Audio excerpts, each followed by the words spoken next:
Every parent loves to see their child happy as their playful, rambunctious self. When they're healthy, that's all possible. With appointments available at Seattle Children's, your child can get the compassionate care you expect when they need it. So if your child needs specialty care, make an appointment today, because safe, timely care can make all the difference. Hope, care, cure. Seattle Children's. To win a home offer these days, you need to stand out from tough real estate competition. A home offer backed by Fly Homes stands out from the competition because there's less risk and more certainty. That way, you have the same chance as anyone to win your home offer. Fly Homes can offer cash on your behalf and even buy the property if you can't. That's why, with Fly Homes, you buy your home before someone else does. Fly Homes. Stop searching. Start buying. Connect to Midday Jazz on 88.5 KNKX. Watch what happens when the people catch wind of water hitting the banks of hard, dry land. Discover where tradition meets today's jazz and blues on Midday Jazz. Classic, cool, and modern grooves. Weekdays starting at 9 a.m. Let me love you. Let me show that I do. Make the connection to Midday Jazz. Tune in or tell your smart speaker to play KNKX.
Every parent loves to see their child happy as their playful, rambunctious self. When they're healthy, that's all possible. With appointments available at Seattle Children's, your child can get the compassionate care you expect when they need it. So if your child needs specialty care, make an appointment today, because safe, timely care can make all the difference. Hope, care, cure. Seattle Children's. To win a home offer these days, you need to stand out from tough real estate competition. A home offer backed by Fly Homes stands out from the competition because there's less risk and more certainty.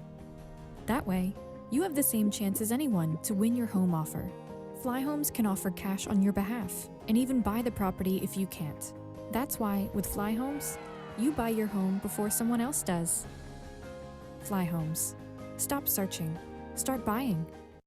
Connect to Midday Jazz on 88.5 KNKX. Watch what happens when the people catch wind of water hitting the banks of hard, dry land. Discover where tradition meets today's jazz and blues on Midday Jazz. Classic, cool, and modern grooves. Weekdays starting at 9 a.m. Let me love you, let me show that I do. Make the connection to Midday Jazz. Tune in or tell your smart speaker to play KNKX.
Every parent loves to see their child happy as their playful, rambunctious self. When they're healthy, that's all possible. With appointments available at Seattle Children's, your child can get the compassionate care you expect when they need it. So if your child needs specialty care, make an appointment today, because safe, timely care can make all the difference. Hope, care, cure. Seattle Children's. To win a home offer these days, you need to stand out from tough real estate competition. A home offer backed by Fly Homes stands out from the competition because there's less risk and more certainty. That way, you have the same chance as anyone to win your home offer. Fly Homes can offer cash on your behalf and even buy the property if you can't. That's why, with Fly Homes, you buy your home before someone else does. Fly Homes. Stop searching. Start buying. Connect to Midday Jazz on 88.5 KNKX. Watch what happens when the people catch wind of water hitting the banks of hard, dry land. Discover where tradition meets today's jazz and blues on Midday Jazz.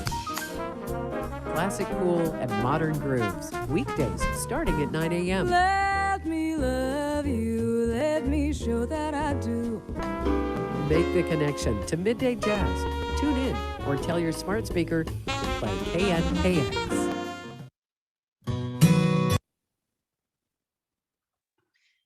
Good afternoon and welcome. My name is Elaine Sulkin and I am welcoming you to today's Parent Ed Talk. This year sucked, summer shouldn't with Jonathan Mooney. We're so happy to have him back. My name is Elaine Sulkin, as I said, publisher of ParentMap, and I am the proud bubby to a 2.5-year-old and a 9-month-old, and I have 3 adult children. And for those of you that are not familiar with ParentMap, we are a content-rich resource helping you on your parenting journey. We like to describe our content as going from, we'll say, broccoli to popcorn. And the broccoli is the more health, education, and wellness content. Today is a merger between broccoli and popcorn because we are focusing on summer and more out and about adventure. So before we begin, we're recording the seminar today so that we can share it with all registrants. Not everybody can show up at this hour. And we will email everyone who registered so they'll have the link. And we also invite you to put a question in during the talk by Jonathan and just use the icon at the bottom of your screen. I also want to thank our presenting sponsor for our Parent Ed series, Seattle Children's Hospital. And then also to today's sponsors, Dartmoor School, KNKX, Fly Homes, Dartmoor School, that's in there twice, lucky, Eastside Academic School. So that is thank you to our sponsors. We couldn't do it without them, and we couldn't do it without you tuning in. Jonathan Mooney has been a nationally recognized advocate and speaker for neurological and physical diversity for 2 decades, inspiring those who live with differences and calling for change. He's published 3 books: The Short Bus, Learning Outside the Lines, and Normal Sucks. Jonathan knows firsthand about transformative power of after-school programs. During school days of his youth, he was one of those kids, the kid chilling out with the janitor in the hallway or hiding in the bathroom to escape reading class. But during his after-school programs, a robotics program, YMCA soccer league, and other school district-run science programs, he was no longer the stupid, crazy, lazy kid, but someone who could learn and be successful. Jonathan celebrates the unique pedagogy and values of extracurricular programs and raises the provocative challenge that the traditional school day should be more like the best after-school programs. So thank you and welcome, Jonathan. It's great to have you.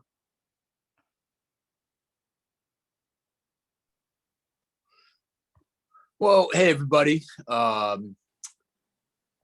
Just tapping here on Zoom as I'm giving all these permissions to open or not open.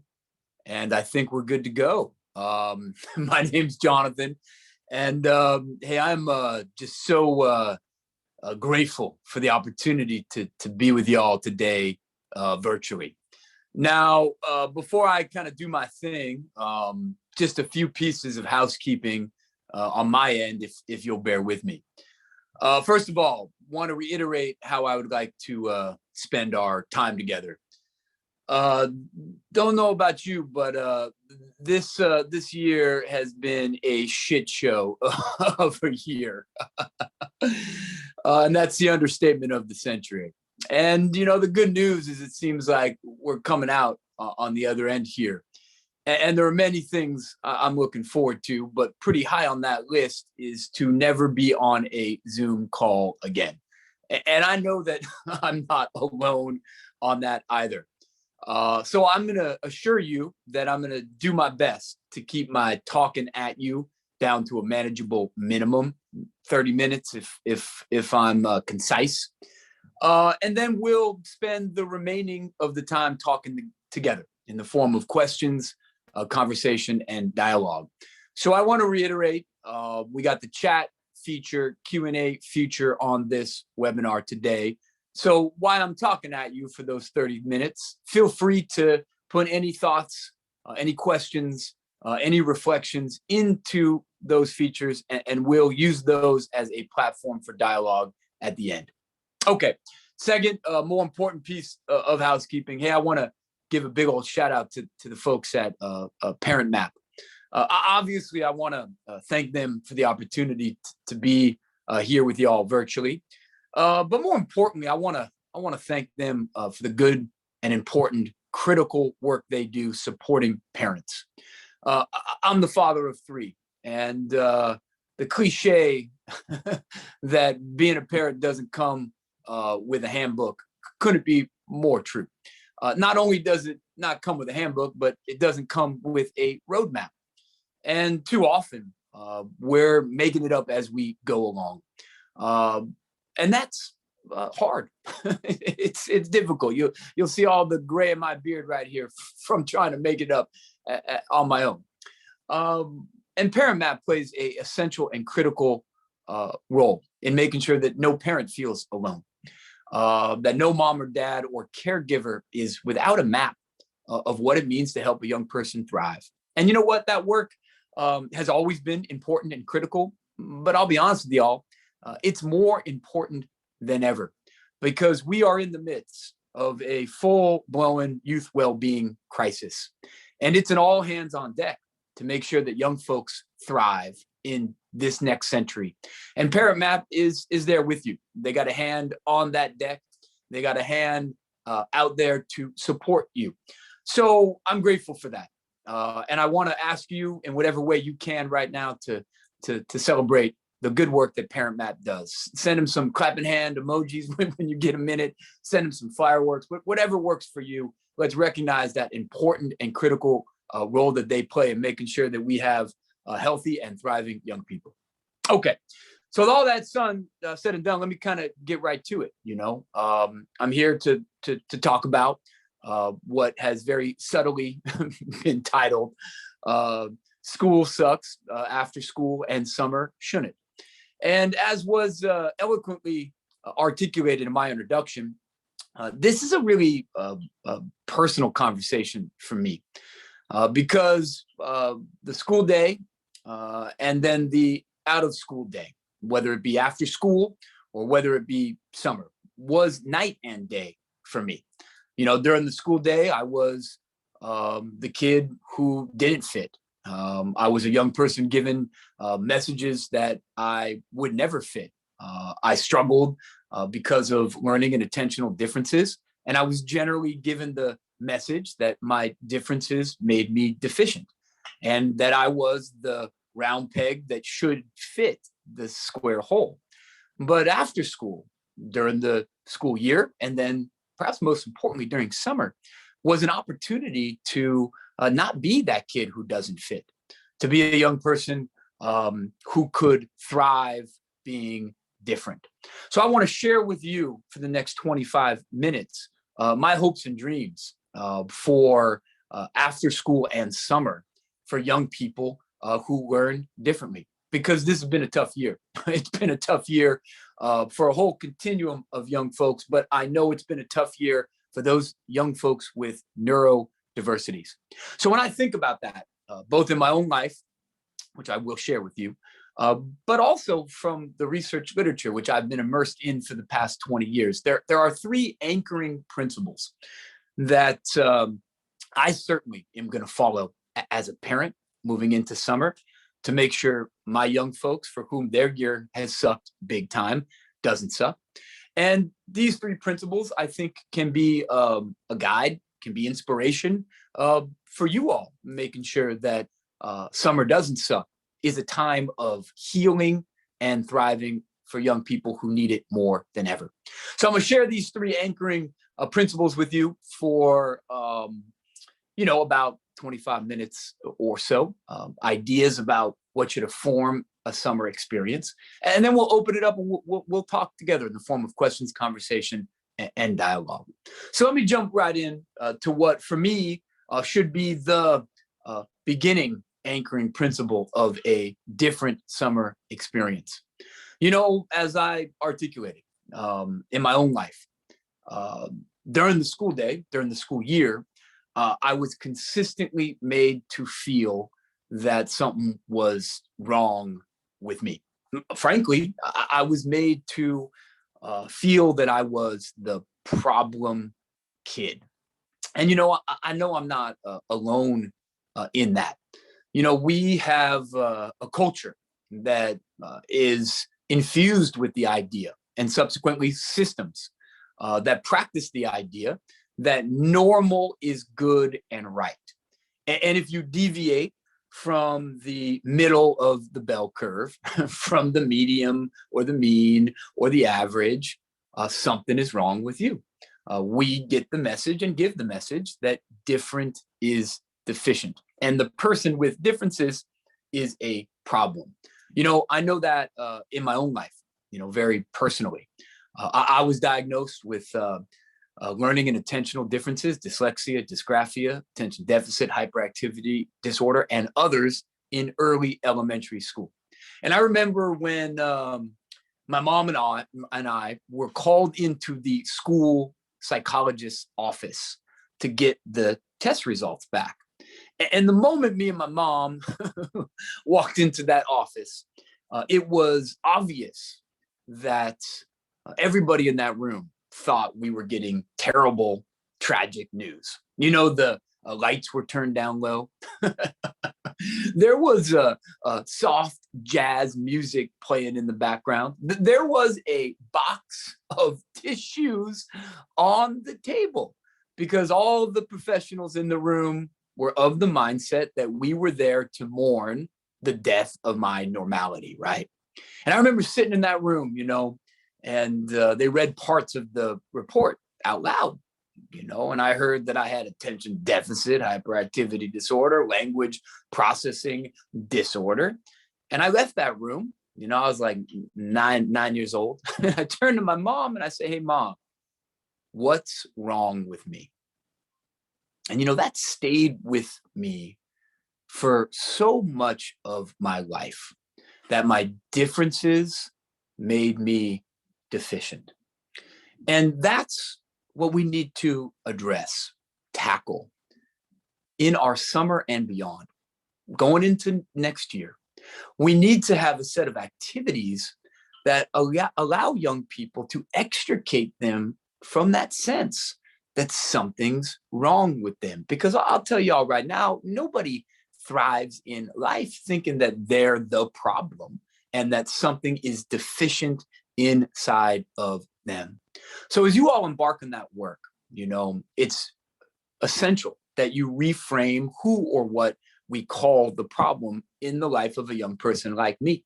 These things that our culture and the medical model calls a problem are really differences in the truest sense of the word.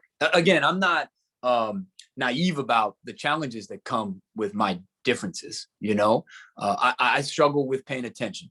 I have explored the feasibility of stapling my car keys to my forehead, right? I struggle with spelling. I spell at a third grade level. I struggle with reading.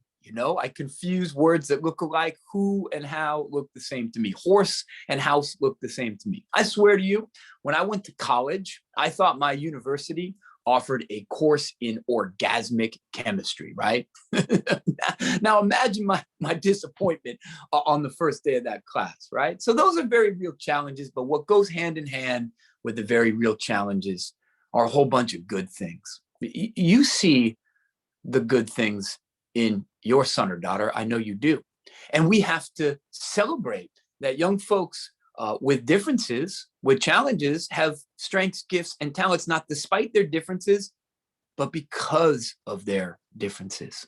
So let's find a way to use the summer to reframe what we call the problem and to give young folks the message that different isn't deficient. And one of those ways that you can do that is to seek out community building, pride building experiences for young folks who have been given the message that they're the problem. Hey, I'm a dad of 3, as I mentioned to y'all, and I get it. At some point with your kids, you become that Peanuts character, right? It's wah, wah, wah, wah. You say whatever you want, as much as you want, no matter how meritorious it is. It's in one ear and out the other. So we have to find different messengers.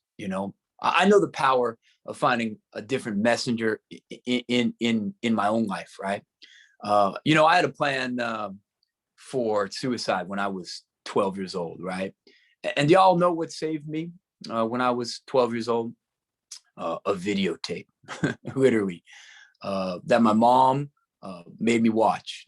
It was an interview from Dateline, and the interview was with a young man who was in law school. And the thing about this young man, and the reason he was being interviewed, is that he couldn't read a word. He had learning differences. And his mom, read every one of his law books to him. Do you have any idea the hope that image gave me? Now, let's be honest, sucks to be the guy's mom, right? I get that, I didn't say it was a hopeful image for mom. It was a hopeful image for me because I saw a different future for myself. I saw that different wasn't deficient, that it could be valuable in the world.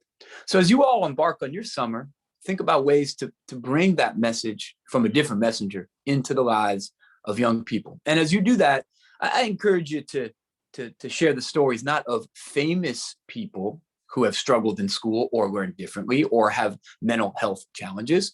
I encourage you to find a way to share the story of the real people, because it doesn't do me much good to hear that Whoopi Goldberg is dyslexic. That's true, but she's too far away from me. Doesn't do me any good to hear that Tom Cruise is dyslexic.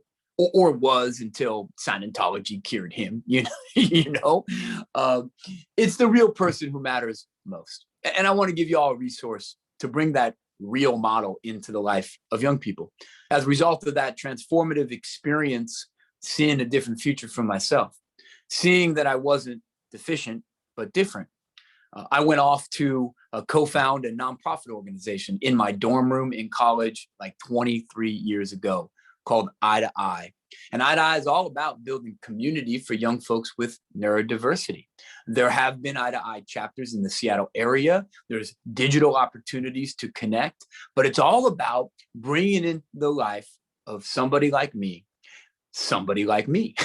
who gives me a sense of positive future, and more importantly, a positive sense of self. And you can find Eye to Eye at eyetoeyenational.org. Okay, second anchoring principle I want to share with you as we navigate summer and beyond. Try to have it be different and healing and transformative for young folks who may have struggled over the last year and 18 months. The second anchoring principle is really embodied by my mom in my life. So, I wouldn't be here without my mom. I talk about my mom every single time I give a presentation because that's the central role that she played in my life. And, my mom, she's quite a character, right? On a good day in high heels, on her tippy toes, she's like 4'11", And my mom's got this really high-pitched, squeaky voice. She totally sounds like Minnie Mouse. And my mother, she curses like a truck driver. And I'll tell you something, if you were a principal, teacher, anybody, frankly, doing wrong by me, you did not want cursing Minnie Mouse in your face, right? But that's where my mom was every single day when things were going wrong for me. She was in that office, How did we know she was in that office? Well, we knew she was in the office because every dog in the neighborhood was running away. Only bats could hear her high-pitched obscenities. Glass was shattering, right? My mom understood something, and she didn't read it in a book. She didn't learn about it in a lecture. She understood it in her soul. She understood that I didn't need somebody in my life to fix me. I needed somebody in my life to fight for and with me. And those are very different things. When we think of somebody through the lens of different as deficient, we subsequently spend a lot of our time, our energy, our money on trying to fix the deficiency inside of the person. And that has a long history, and my mom rejected that long history. My mom would say to anyone who would listen, she would say, if my son doesn't learn the way he's taught, well, guess what? Teach the way he learns. Now, I'll admit that's a little bit of a paraphrase because when my mom said it, there were a whole bunch of F-bombs in there that I left out, right? But nonetheless, my mom was all about fighting for my right to learn differently. She was all about not trying to make the square peg fit the round hole. And that's your fight, because there is such a temptation, a cultural and institutional pressure to fix the kid that doesn't fit. And that carries over into summer experiences. There are school districts around this country, after the year that we had, are holding summer school. That's about trying to remediate the learning loss that happened over the last year. Now, I'm not saying that learning loss isn't real, nor is it okay. What I am saying is when we fix a kid all the time, sometimes we break them. And I know in my own life, my mom rejected that fix-it mentality, and she fought for a focus on not what was wrong with me, but a focus on what was right with me. Let me give you an example of that. One of the biggest fights my mom had during the school day, school week, school year, was over spelling tests, right? You know, every Friday when I was a kid was spelling test day, right? What a wonderful way to end the week, you know? And, you know, every day leading up to spelling test day was fix Jonathan's spelling day, right? You know, I'd get my words on Monday and I would do flashcards to get the words in. On Tuesday, I would draw the words in the sand. On Wednesday, I would build the words with blocks. On Thursday, I would do interpretive dance to get the words in. But what happened every single Friday? Well, every Friday I failed that test. Fix, fix, fix, fail, fail, fail, leading me to be more demoralized than ever. And then this one Friday, I came on down to the breakfast table, you know, and usually me and my mom did more, you know, flashcards with the Pop-Tarts, right? One last round of spelling word cramming, you know, and not this morning. That morning I came down, there were no flashcards, there was no drawing the word in the sand. And I turned to my mom, I said, "Hey, Mom, what's up?" And my mom looks at me and she says, "Jonathan, we're going to ditch school today and we're going to go to the zoo." Because my mom knew that I loved animals, you know? And every Friday for the rest of that year, me and my mom did what she called get good at something day. You know, I loved animals. We went to the zoo. I like building things, you know, taking things apart. So we went to construction sites with contractor friends of the family. You know, I was a talker, you know, and in school, I'd get in trouble for blurting things out, you know, and then my mom took me to improv class, and opposed to getting detention, I got applause. My mom flipped the script, you know, away from what I couldn't do to cultivating and nurturing what I could do. And that continued in my life. As a result of my mom's advocacy, it continued in the summer programs that my mom selected for me. Because again, there's a whole bunch of professionals saying that Jonathan should go to phonics camp over the summer. Nah, my mom sends me to debate camp instead. That's a seminal fork in the road that we have to make as educators and as parents. Do we focus on what's wrong and double down on making the square peg fit the round hole with our time outside of school? Or do we invest in what's right? And investing in what's right makes all the difference. You know, I know it did for me. You know, I remember when I was asked a long time ago after my first book came out by a reporter for the USA Today. The reporter asked me to give her a quote about how I made it to Brown University, an Ivy League university, in light of my dyslexia. And I looked at the reporter and I said, "Well, ditch school," you know, because we're not doing get good at something day in school. We're doing fix your problem day. And what we know more than ever about young folks who thrive is they don't get good at everything. They get good at something. So use your summer to get good at something, because every single child has a strength, gift, or talent. And every single child deserves an education, deserves a summer, deserves a school year, if I'm being honest about it, that's not about fixing what's wrong with them, but discovering and building on what is right.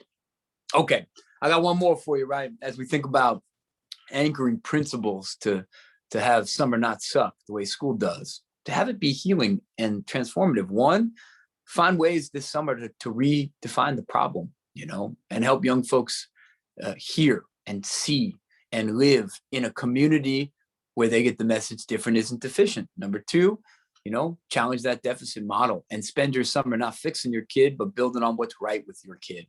And last, you know, and not least, you know, we have to use this precious time over the summer and beyond to tap into, reawaken young folks' intrinsic motivation for learning. There's a organization called Gallup, which I'm sure many of you all know. We know them from their political polling. And Gallup does a annual student engagement a poll or survey. And they've been doing it for many, many decades. And 2019, before the global pandemic, Gallup's student engagement poll showed the lowest engagement in learning in recorded history by their poll. The number one word used by students in the poll to describe school was bored. And that has just been, with the exception of a few bright spots for some students in which Zoom has allowed intrinsic motivation to resurface, that's been exacerbated and accelerated by the pandemic. And often young folks, and I hear this all around the country when I talk to them, when I talk to parents, are accused of being sort of lazy or unmotivated, And I know I was as a kid, putting Zoom aside, back in the day, I was called the lazy kid a lot. So we need to use the summer to unpack and reframe what is underneath that disengagement, what is underneath that appearance of quote unquote laziness. Well, what's underneath it often is two things. Number one, what's underneath it is that young folks, like me and beyond, have learned helplessness. I know that's true for me. Learned helplessness is a term that became popularized by a social scientist, psychologist named Martin Seligman. And Martin Seligman is the founder of the school of positive psychology, the discipline, the approach that looks at developing character traits and developmental assets opposed to remediating problems. But his original research was about young folks who and experiences of trauma and disengagement. And one of his first studies that birthed the concept of learned helplessness was a cage he built, where in the middle of the cage was a fence, and on two sides were electric shocks. And they proceeded to put monkeys in the cage. And the experiment had two stages. Stage one, you shock the monkey on one side, it jumps over. It's safe for a while. Shock it on the other side, it jumps over. It's safe for a while. And then it goes to stage two, where they turn both the shockers on. And the question is, what happens to an organism in pain all the time? Well, that reminds me of times in school. I'd go to school in the morning, my foot would start bouncing, and it's Jonathan hallway. First shock, I jump over. I'm in reading class now, and I'm asked to read out loud, and I stumble over every word, every sentence, every paragraph, every page. Another shock. I jump over, I go out into the playground. And one of the things we know is first picked on in the classroom is first picked on the playground. So I hear, Jonathan, what's wrong with you? You're a spaz, you're a freak, all sorts of negative things. And that's another shock. And then I jump over and I go home, and at home, my dad starts up, with I will not have a problem kid in my family, something my father said every night. So in my life, all the shockers were on. And so the question is, what happens to the animal in the experiment, And there's a lot of right answers to that. It becomes angry, becomes withdrawn and depressed, and eventually it lays down and stops trying. It's a phenomenon called learned helplessness. It's misunderstood as laziness. And so many young folks have experienced a traumatic event over the last year. And our job is to cultivate a space this summer that allows for healing. I know the importance of that space in my own life. I dropped out of school when I was 12 for a year. And it was one of the best things that happened to me. And people often ask, well, hey, Jonathan, what'd you do? Well, I had time to heal. There's a good body of research that for every 1 year somebody goes through a traumatic experience, whether it be school or beyond, it takes another year to kind of get back to the baseline. And that's a year spent not trying to get the math scores up or the reading up. It's a year spent cultivating social emotional healing and resiliency. I'll tell you, I'm somebody who has seen a lot of shrinks back in my day, you know, and there's power in that resource. Now, my challenge for us is, as a community, as a profession, is to have the experience of mental health support not be pathologizing and stigmatizing, and to have a discipline of mental health support that's about cultivating resiliency opposed to pathologizing natural human variation and, frankly, natural response to a very challenging year and beyond. And that's what I would advise as you think about a year of healing. If that's for you, seek out a professional partner where appropriate, in which you're not looking at pathologizing somebody as having depressive disorder, but it's understanding that they've learned helplessness because of a traumatic event and they need an opportunity to talk with somebody about those experiences, be angry about the experiences of the last year, and ultimately time to heal. And let's think about how we can use this summer with that lens of social, emotional support and resiliency building. But you know what else is underneath the sort of myth of laziness?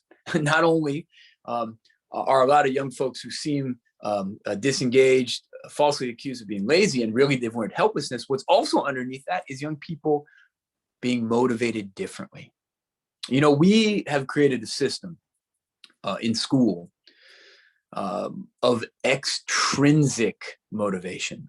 You know, we motivate young people with sticks and carrots, rewards and punishments, gold stars or detention.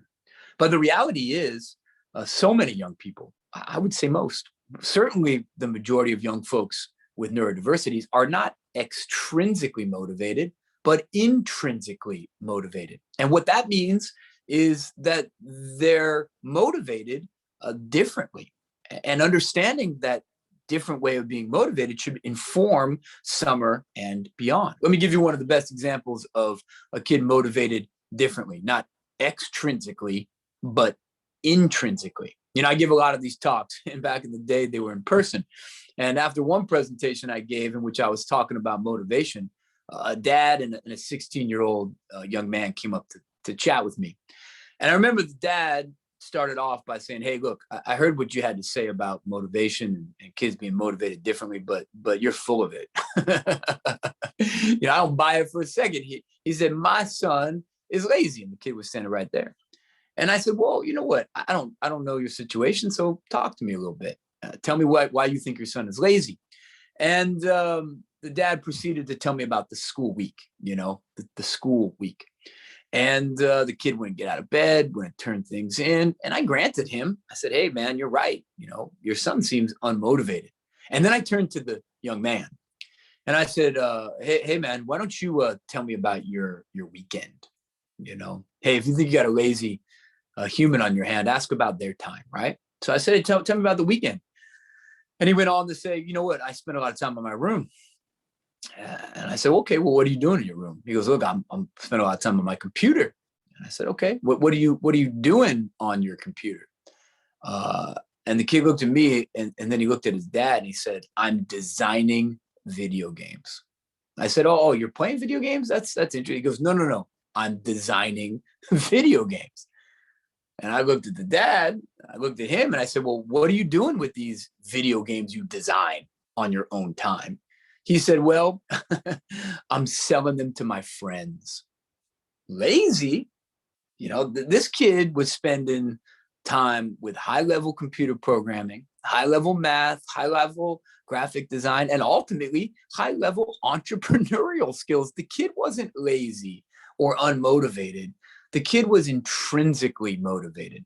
You know, the science of intrinsic motivation shows that intrinsically motivated people are motivated by autonomy, mastery, and purpose. It's about the opposite of sticks and carrots. And so you all have an opportunity over summer to find out what is intrinsically motivating to the young people in your life. And newsflash, it may not be the thing that you want it to be or school says it should be, but it doesn't matter, Because what we know about tapping into intrinsic motivation is that when somebody feels like their interests, their vision for themselves is validated and heard, and more importantly, invested in, where we put our time, where our talk is, that they flourish and thrive. It's about putting that time where the talk is, because I'll be honest with you, I think we've gotten pretty good at talking about how kids are all different, right? We're all special snowflakes. That's what we tell kids in kindergarten. And then the bell rings and it turns into, now sit your special snowflake ass down and get ready for the state standardized test. We don't walk the talk. Use your summer to walk it, to take seriously your son or daughter's interests and passions, and then find a program, find a experience, find a community that is aligned with those interests and passions. Because we know a passion can become a purpose. And we have a crisis of purpose with young people nowadays. And when we can connect them to a purpose becomes a pathway to a life that thrives. Okay, I want to conclude and then open it up for some conversations. But before I do that, I want to say one more thing. As we face down, this summer, but let's be honest, that this is beyond the summer. This is an existential moment for us as a country, for our school systems, and for ourselves to ask what learning experiences, what kind of system do we want for our children? And, we got to be in young people's corner during this time. We know from all the research that it doesn't take any more than one meaningful adult in the life of a young person to build resiliency, to nurture perseverance, and to help them launch a successful life. And when I say success, I don't mean going to a fancy school and making a lot of money, because frankly, some of the most successful people by those metrics I've ever met are the most miserable humans on this earth. I mean, a thriving life, a flourishing life, where young folks have a sense of purpose, where they're connected to community, where they feel they are contributing. And I'll tell you right now, we got to be in young folks' corner, because as I mentioned, we are in the middle of a youth well-being crisis. For the first time in measured history, according to the Center for Disease Control, the CDC, youth suicide became the second leading cause of death outside of automobile accidents. That has never occurred before. So it's an all hands on moment to believe in young folks, to reframe these things we've called deficiencies as differences, and to challenge the deficit model and replace a focus on traditional academic skills with a next generation focus on connecting young folks to purpose, connecting them to community, and making sure that not just some kids, but ultimately all kids thrive. Okay, thank you all so much for listening to me talk at you. We're going to switch gears now. We'll chat together. First of all, Jonathan, as I listened to you, I thought the next talk that I want to ask you to do is on how to be the best parent advocate that you can be, because your words are just incredibly inspiring for all of us to advocate for our kids. And I'll go right to some questions. At the very end, I'm going to tell you there's somebody on here that knew you from 20 years ago that's excited to connect with you. But we'll go to the first question is, you mentioned a website at the beginning, and could you restate that website and also just say a little bit about the books that you've written? And there's a couple questions about those. Yeah, right on. But before, as preamble, talk about being a parent advocate is really critical, and I'll be there anytime. It may be a short talk, which is like, don't be afraid of the F-bomb, like that might be all you need to hear. But beyond that, I think it's more critical than ever that we as parents raise our voice for our children, but ultimately for everyone's children. That's the moment that we're in, and I want to celebrate the role that ParentMap plays in cultivating that sense of efficacy and support that parents need, because we don't got a family-friendly set of policies in this country. Never had, and that's not a Republican or Democratic thing to say. It's families get the short end of the stick, and we need to advocate together to change that. So books, cool. I wrote a book a long time ago, 20 years ago, called Learning Outside the Lines. It was co-authored by a wonderful friend of mine, colleague of mine, amazing artist named David Cole. And it's all about how do you navigate a system designed for the myth of normal. Very practical and tactical. I wrote a book called The Short Bus, kind of the other end of the continuum there. I bought an old short bus, which is the kind of vehicle that takes young people to special education programs, not everywhere, but many places. And I drove around the United States, 48 states, 45,000 miles, 6 months, including time up in Port Angeles, Washington, that I write about. Telling the stories of people who rode the short bus, literally or metaphorically, but more importantly, trying to understand, cultural ableism, understand internalized ableism in my own life, and tell a different story about people who are different. That's The Short Bus. And then I wrote a book called Normal Sucks. You don't even got to read it. The title says it all. It's my gift to dyslexic readers. If you can figure out normal sucks, that's the book. Perfect.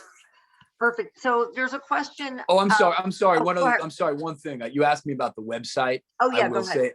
I will say it again. The website was Eye to Eye National, and it's eye to eye is in like seeing eye to eye. So EYE to EYE. That was founded in my dorm room at Brown, a small group of 4 mentors, one of which is a wonderful advocate, writer, thinker named David Flink. And Dave has ran Eye to Eye and made it what it is today for over 20 years. And it has advocacy, because not only is it important for parents to be advocates, but it's perhaps even most important for young people to be advocates for themselves. And so a big part of Eye to Eye's work is cultivating that sense of advocacy and efficacy. So it's eyetoeyenational.org. That's the website. Great. Here's a question. How would you approach after school activities where adults are adding to the trauma and not understanding these are differences, these are different kids because of the pandemic? Yeah, we gotta, for the sake of being redundant, raise your voice, in whatever way you can. You spoke or wrote beautifully right there. Say that to people who will listen. Raise your voice to the folks in the day-to-day in the after-school program. But also, I think we need to raise our voice one level up on the system around the district or the provider of the after-school program, because there is so much pressure on people who work after school to have after school be more like school. Oh, where's your homework? Where's your homework time? Where's your tutoring time? Where's your enrich? And it needs to be different. So raise your voice, raise your voice, raise your voice. And then ultimately vote with your feet if you can. I know that that's an easier said than done. I know many of us we work. After school program is essential to economic vitality for the family. But there are options out there, and I would encourage you to look at those options. And I imagine that ParentMap has some ways to navigate those options, and I would check that out. Thank you. You mentioned the horrific statistics by the CDC and teen suicide, and there's a couple questions about how do we best help our teens heal after this past year and the turmoil that they and their friends have gone through. There's a poet, advocate, entrepreneur that I admire a lot. His name is Roberto Rivera, and he has a saying. He is neurodiverse himself, and came from tough background in which systemic racism was epidemic in his life, in his community, in his schools. And Roberto likes to say, turn your pain into propane. and there's such wisdom in that, because I think we're so a part of our culture is so much about people being happy, and we're scared of emotions that aren't emotions of happiness. And the human experience it runs the gamut of emotions. And sometimes when a young person is angry, we want to tell them not to be angry. But the reality is, you should be angry. You should be angry that we've decimated our environment. That should piss you off. You should be angry that we have systemic entrenched racism that has impacted all of us, and impacted the types of human beings we are, and impacted folks. And when I say impacted all of us, what I mean by that is we are complicit in that too, and we have to own that and deal with that. It's right to be angry about that. It's right to be angry that look, young children bore the brunt of social policy around COVID. The major social institution of education was the first thing to be closed, and one of the last things to be reopened. Not the bars were open, the restaurants are open, but the schools were not. And that's wrong, and we have to call it what it is for young people to say that is wrong. And that's how you move through, those feelings of anger and sadness. But ultimately, because it is something to move through,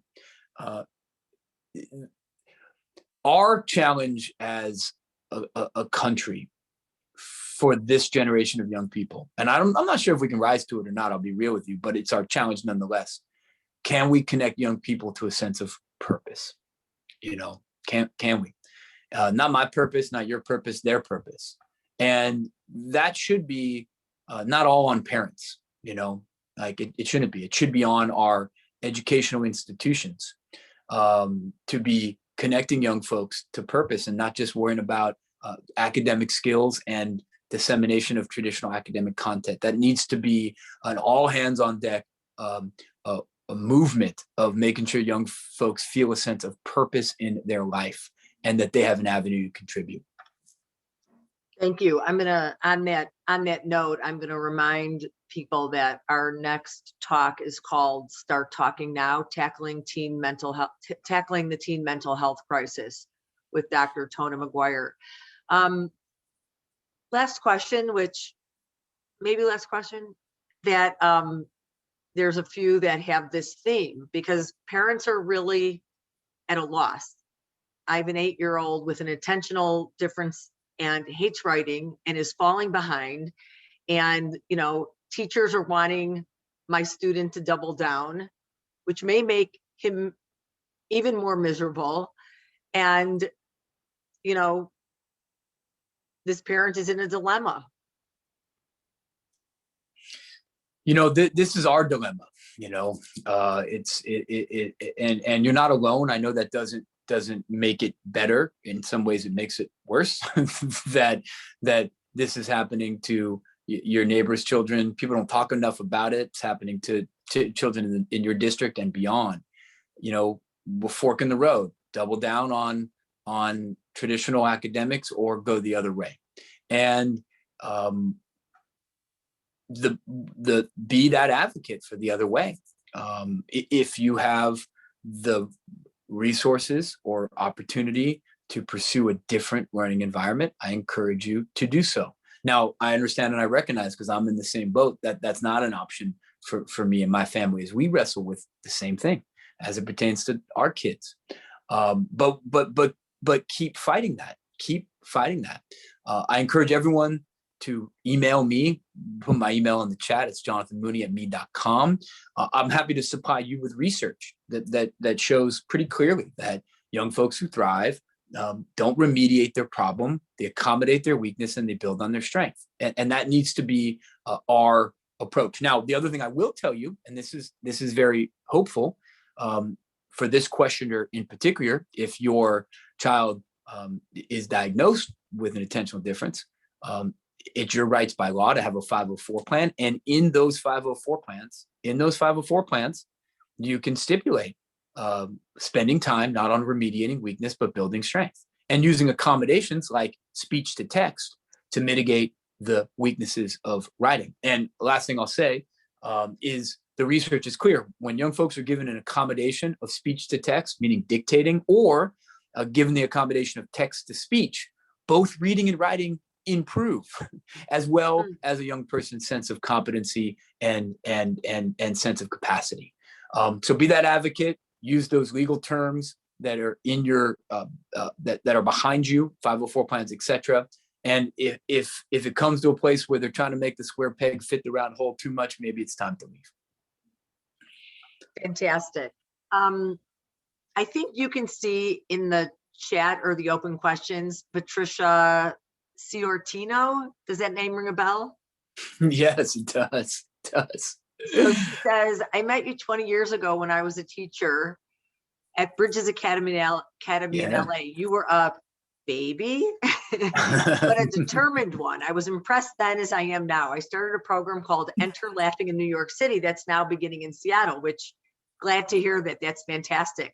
The one thing I always tell parents interested in my program, there's not one child I work with who thinks they are in my class to be fixed.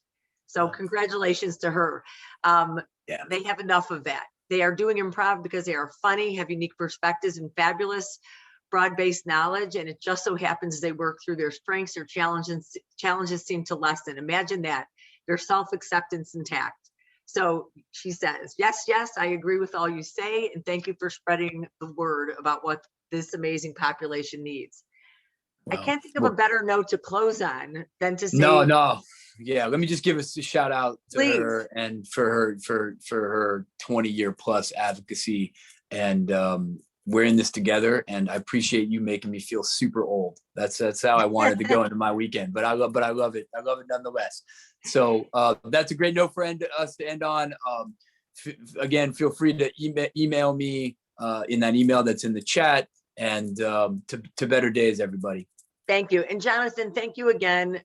And also for your kind words about ParentMap. They are greatly appreciated. Okay, I appreciate y'all. Have a great afternoon. Take care. Bye-bye. Bye.